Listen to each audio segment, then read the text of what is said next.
628 right now. With the soft housing market, many homeowners who are unable to sell are choosing to make home improvements. If a project requires that you dig into the ground on your property, there is a number you need to call well before you jab that shovel into the dirt. Here to explain is Megan Chestnut. She's the manager of corporate communications for the Utilities Protection Center. Good morning, Megan. Good morning. Thank you for being here. Thank you for having us. Nice to meet you, and this is important.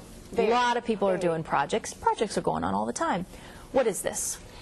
This is a very simple way to keep yourself safe, your family safe, and prevent service interruptions and prevent costly repairs.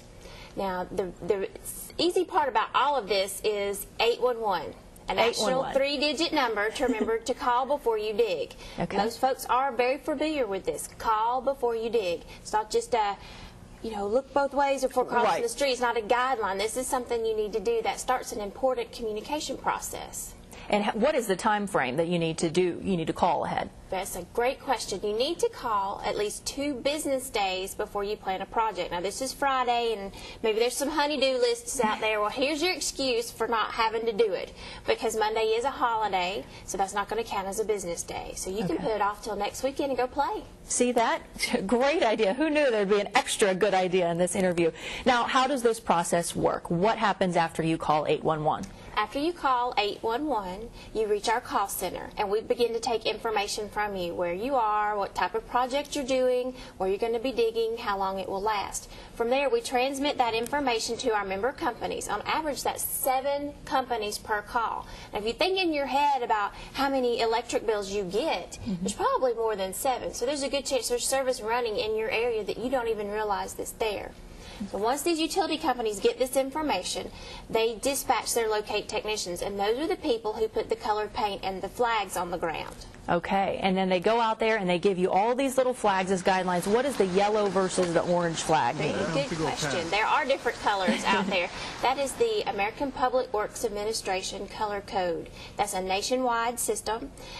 Red is power, yellow is gas, orange is communications. That's going to be your cable, your TV, your internet. Water's blue, green is sewer. So this is really helpful when you're planning a project. This just makes it so easy. And as we saw earlier in our broadcast, there was a gas leak yesterday, Gwinnett. Even the professionals occasionally will nick a line, and it just causes a problem for the whole neighborhood. It could be very dangerous and something we all want to avoid.